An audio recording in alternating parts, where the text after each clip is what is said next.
Hello. How's it going?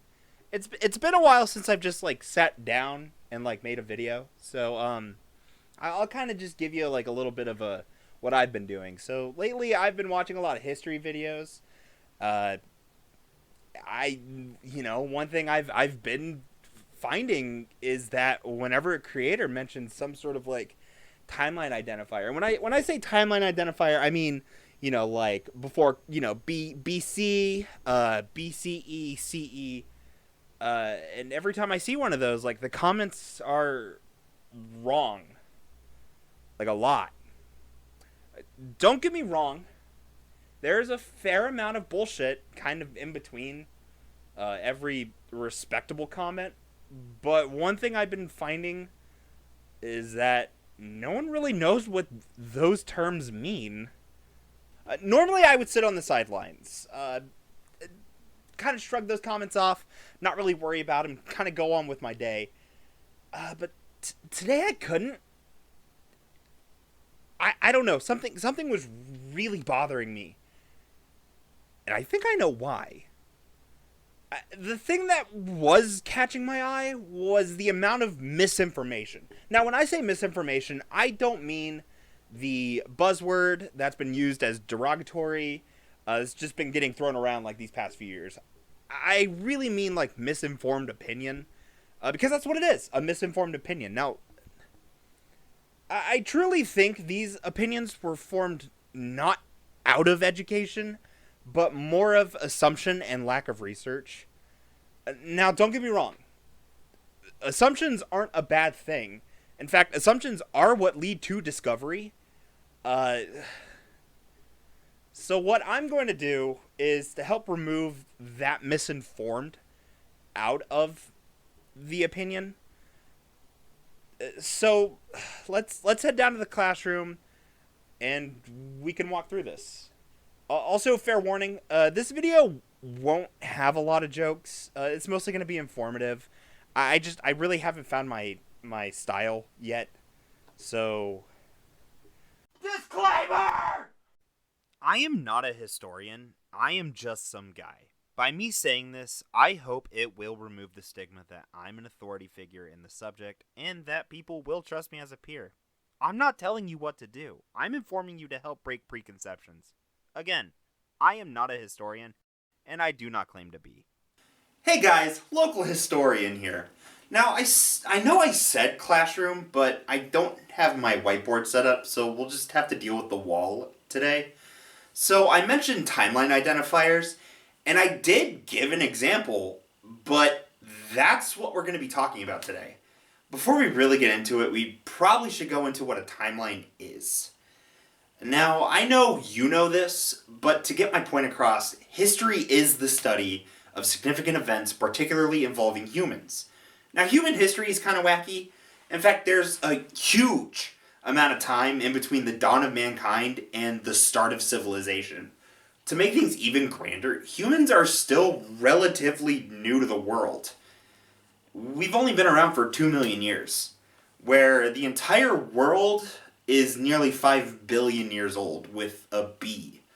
If you were to put the entire history of the world in a standard calendar year, humans wouldn't show up until like December, and like the end of it at best. Now, how does this relate to timeline identifiers? Quite a bit, actually. So you were probably taught in school that there are two separate eras in human history. BC, or before Christ, and AD. Now, I'd really like to focus on the AD here, because this is where I see the biggest discrepancy in most of those comments. Now, you were either not truly taught what this meant and based an assumption, or you were misinformed. But AD does not stand for after death. Absolutely not. That is one thing I cannot stress enough. AD does not stand for after death. It stands for the Latin phrase Anno Domini, or the year of our Lord. This is very important because if we run with the assumption that AD stands for after death, that means there are 33 years that don't stand on the timeline or could be considered cusp years, which makes no sense whatsoever considering AD starts at year 1 directly after 1 BC. Now, where am I going with this? Well, you see, there has been a certain term that has been pissing a lot of people off recently. That term is Common Era. Unfortunately, another comment I've been seeing a lot is that historians are trying to take the Christ out of history with this Common Era bullshit. I don't know. I went Southern accent. I think it's just because, Alabama's ranked 46th out of education, and so, stereotypes. But this is why I'm here. Common Era is not a new term. In fact, far from it.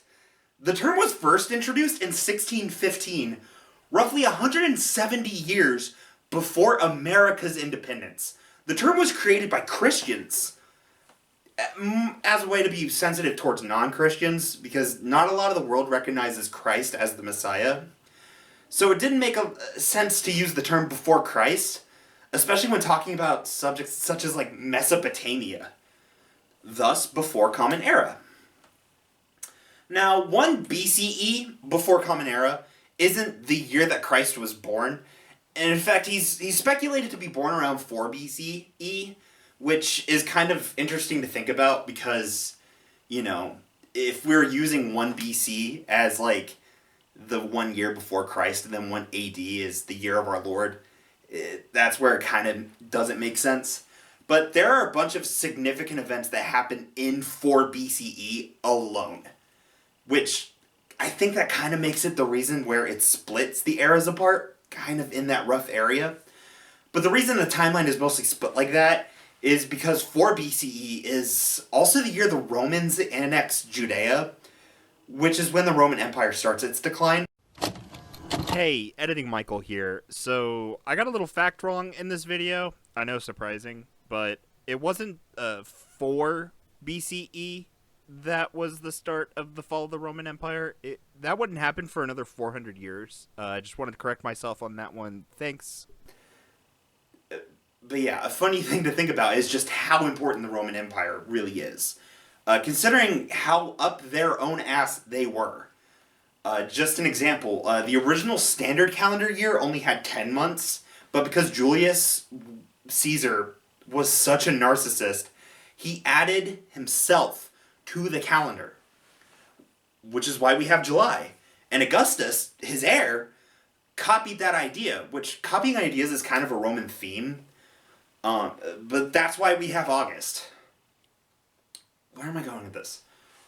Oh, right. So using this terminology isn't a way to be sensitive. It's actually more of a way to localize. Considering the non-Christian part. Now, I see BCE and CE used more with historians and archaeologists, but that doesn't mean it's a nuanced thing. In fact, I find it more helpful because of the misinformed stigma around AD. It's easier to use Common Era to describe the modern world because it's easier to understand where it starts, as opposed to AD, where I've seen a large amount of people mistake it for after death. I hope all of this kind of helps. Again, I'm not a historian, but if for whatever reason you disagree, or you have a different take, or you have a suggestion for a future video, leave a comment. I'm willing to have the conversation. Thanks for watching. Hey, if you liked the video, consider subscribing. I think I'm going to be doing more of this style of content in the future.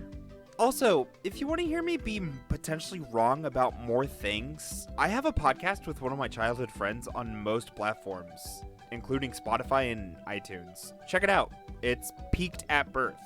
Oh, and I stream on Twitch at Just Mike Sully. Again, thanks guys.